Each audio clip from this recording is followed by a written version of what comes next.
Assalamualaikum warahmatullahi wabarakatuh. Pemirsa setia yang dirahmati Allah Subhanahu wa taala, pemirsa budiman yang ada di rumah, kembali lagi bersama saya, bersama Redi Zahril dalam program religi kesayangan Anda, apalagi kalau bukan Tapari Tausiah Pagi Hari. Langsung dari Hotel Maxwan, Jalan Taman Makam Pahlawan, tentunya Tapari akan membersamai Anda yang ada di rumah. Nah, seperti biasa nih pemirsa, saya tidak sendiri. Dalam program Tapari episode kali ini kita sudah kedatangan salah seorang ustadz milenial yang ada di Kota Makassar dan alhamdulillah pada hari ini episode perdana buat beliau. Nah, kalau begitu daripada penasaran kita langsung saja salam sapa, kenalan dengan beliau dan menanyakan kira-kira tema apa yang akan diangkat untuk program tausiah pada pagi hari ini. Assalamualaikum warahmatullahi wabarakatuh. Waalaikumsalam warahmatullahi wabarakatuh. Kaifa haluk Ustaz? Alhamdulillah. Alhamdulillah bi khair ya. Ya, Masyaallah. Yang saya tahunya ini pemirsa cuman panggilannya aja ya Ustadz Dandi. Boleh diperkenalkan ke pemirsa nama lengkapnya ya dan kira-kira tema yang akan diangkat untuk episode Tapari pada pagi hari ini apa nih Ustadz? Tafadhal. Bismillahirrahmanirrahim. Alhamdulillahirabbil alamin. Salatu wassalamu ala asrafil anbiya wal mursalin sayyidina Muhammadin wa ala alihi wa sahbihi ajmain. Amma ba'd. Pemirsa Tapari Net TV yang insyaallah dimuliakan oleh Allah Subhanahu wa taala, kita bersyukur kepada Allah dengan mengucapkan alhamdulillah. Kita bersalawat kepada nabi kita Nabi Allah Muhammad sallallahu alaihi wasallam dengan mengucapkan Allahumma shalli ala sayyidina Muhammad wa ala ali sayyidina Muhammad. Pemirsa Tapari yang dimuliakan oleh Allah Subhanahu wa taala, sebagaimana tadi sudah dibuka oleh host kita, pertama-tama saya memperkenalkan diri saya. Saya Ustadz Baso Arfiansyah, biasa dipanggil Ustadz Dandi. Ustadz Dandi ya. Ustadz Dandi. Kalau di sekitar masjid biasa dipanggil Ustadz Dandi.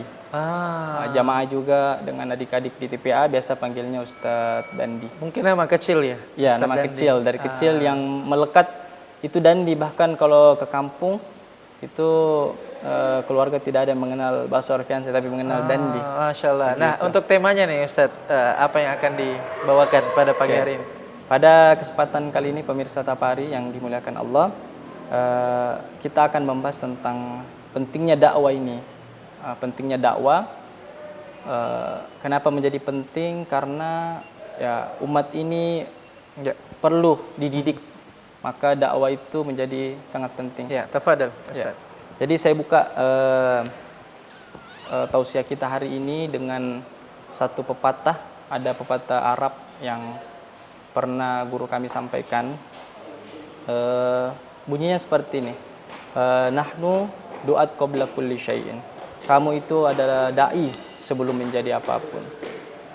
Kalau kita memaknai pesan dari pepatah ini, maka seolah-olah memberikan pesan kepada kita bahwa siapapun diri kita, bahkan seorang pendosa sekalipun, kalau kita merasa punya iman di dalam diri kita, walaupun sedikit sekali, sudah sepatutnya kita mengajak saudara-saudara kita untuk kepada kebaikan.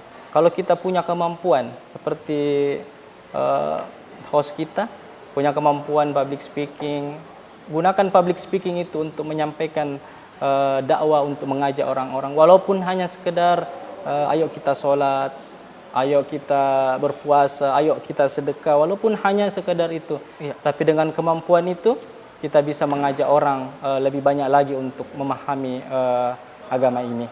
Masya Allah.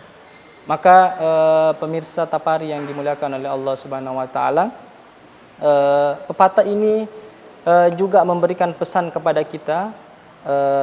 Kalau tadi bahwa siapapun kita, bahkan seorang pendosa sekalipun, walaupun dia punya iman sedikit, harus menyampaikan dakwah. Sebenarnya itu memberikan pemahaman kepada kita bahwa kalau kita menunggu diri kita baik dulu, soleh dulu, baru mau berdakwah, maka sampai kapanpun tidak akan ada yang mau menyampaikan agama ini, tidak akan ada yang akan menyampaikan dakwah ini. Maka pemirsa yang dimuliakan oleh Allah Subhanahu wa taala, kuntum khair ummah. Kita ini umat terbaik. Kata Rasulullah, Rasulullah, kuntum khairu ummah. Kata Allah, kuntum khairu ummah, kita ini umat terbaik. Bukan karena kita mampu menyampaikan ceramah-ceramah agama seperti saya seperti ini. Bukan. Umat ini dikatakan umat terbaik bukan karena dia merdu membacakan ayat-ayat Allah. Tetapi umat ini dikatakan umat terbaik, ta'muruna bil ma'ruf, dia sanggup ajak orang berbuat baik. Wa tanhauna 'anil munkar, dia sanggup dia sanggup untuk mencegah kemungkaran. Jadi kalau ada kemungkaran di sekitar kita, tidak boleh dibiarkan. Meskipun jamaah sekalian yang dimuliakan oleh Allah Subhanahu wa taala, meskipun ketika ada orang yang sudah menyampaikan dakwah itu, maka gugurlah kewajiban kita. Tetapi ada juga di sisi lain ketika kemungkaran itu kita melihat dengan mata kita dan tidak ada yang bisa menghentikannya, maka itu hukumnya menjadi wajib untuk kita kerjakan.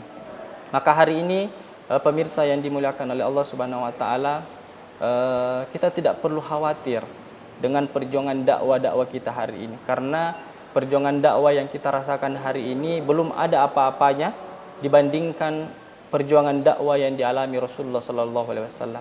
Bahkan dikisahkan Rasulullah sallallahu alaihi wasallam ketika paman beliau Abu Thalib meninggal dunia.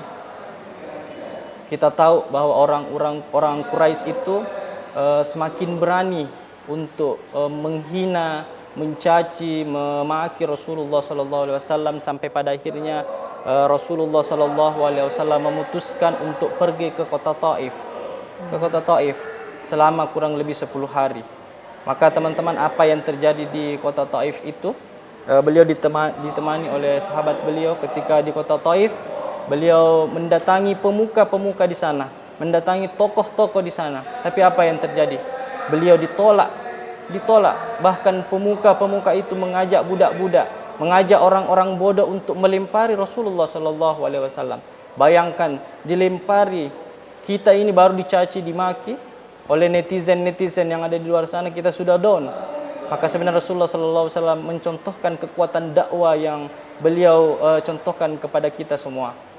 Bahkan ketika beliau dilempari batu sampai beliau berteduh di sebuah pohon, sampai darah beliau bercucuran tanah, dia tadah darah beliau, dia menadah darah beliau, sampai sahabat bertanya, "Kenapa kau tadah itu darah, ya Rasulullah?"